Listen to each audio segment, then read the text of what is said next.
Okay, 9 honors kids, this is the last video for Unit 2. Alright, this is Lesson 6. So, there's going to be two main things I'm going to show you in this lesson. Okay, the first one is an irrational coefficient equation.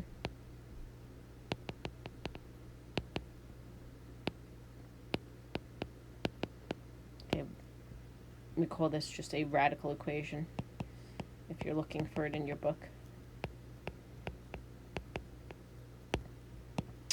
And we're going to solve a 3x3 system. You've done 2x2 systems.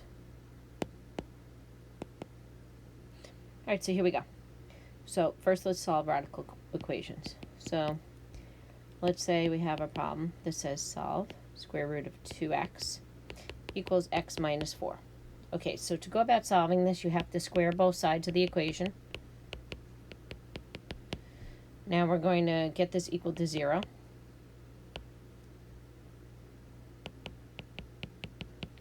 We're going to factor.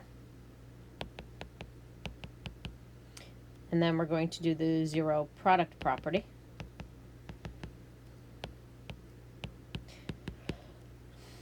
So you have to check to see if these are both solutions, because a lot of times there's extraneous roots. If we try 8, I get the square root of 16 is 8 minus 4. Check. If we try 2, I get the square root of 4 is 2 minus 4. Okay, well that's not true. So this is called an extraneous root. Okay, what that means is you have a solution that emerges from the process but is invalid. Okay, so this solution is invalid even though it emerged from the process.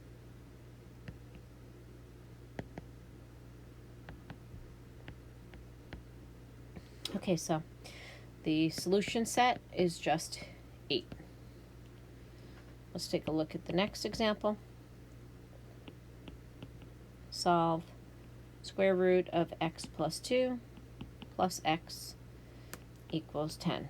Okay, first we have to isolate the radical.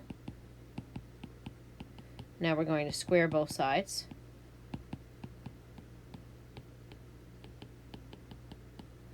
Okay, slow down the video if you need to. Pause it. So we get 0 equals x squared minus 21x plus 98. So we factor this into x minus 7, x minus 14. Zero product property, x is 7, x is 14. Okay, so you need to check them both. X equals 7 works, so that checks. But x equals 14, go ahead and try it. You'll see that that is extraneous. So therefore the solution set is just 7. 7 alone.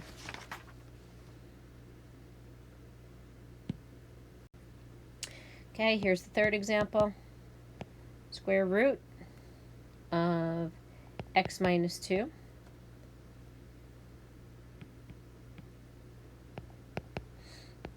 plus the square root of 7 minus x equals 3. Okay, so we have to isolate one of the radicals. Sometimes you end up having to square the equation more than once. So now I'm going to square both sides. I get x minus 2 equals 9 minus 6 times 7 minus x plus 7 minus x.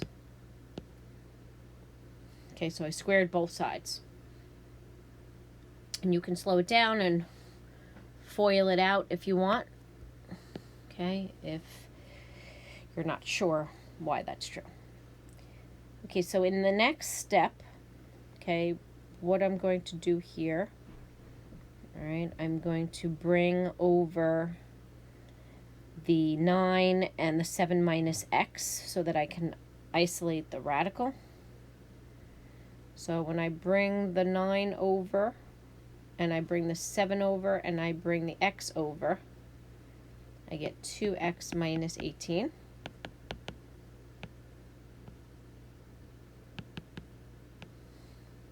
Now I could just divide everything through by 2 right now. That's an equivalent equation.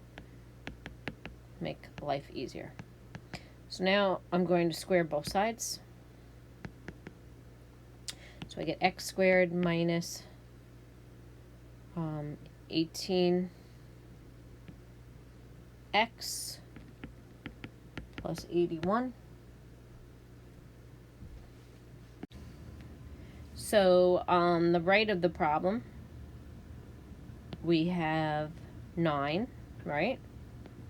Times 7 minus x. Okay, so we need to get everything equal to 0. So when we bring everything to the left, we get x squared minus 9x plus 18 is 0. Factor this.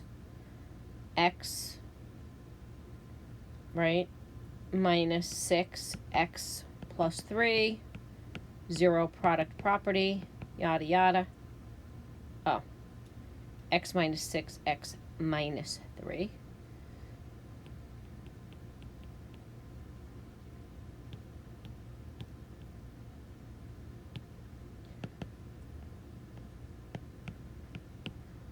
Okay, so anyway, we get 6 and we get 3.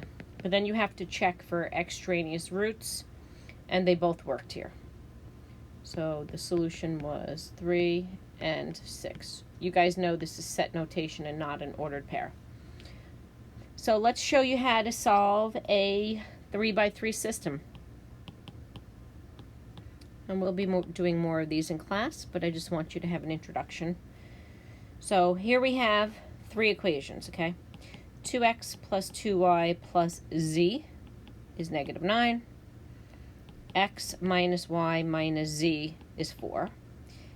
2x minus y minus z is 3. Now there's going to be multiple ways in which you can solve this system. Your goal is to try to do the least amount of work possible, okay? So I'm going to start with equations 2 and 3. Step 1, I'm going to use equations 2 and 3. So I'm going to combine these together. I'm going to subtract one equation from the other so that I can solve for x. So I'm going to take my equation 3, and I'm going to subtract my equation 2 from that equation. So I end up getting x equals negative 1. Okay, so now I have x, so what I can do is I can take this x value, I can substitute it in to all 3 equations. Okay, so step 2, sub in x equals negative 1. So I have negative 2 plus 2y plus z is negative 9. Then I have negative 1 minus y minus z is 4. Negative 2 minus y minus z is 3. So when I look at this system, okay, I have to decide what's going to be the easiest for me to solve for y or z. Okay, so I am going to use equations 1 and 2.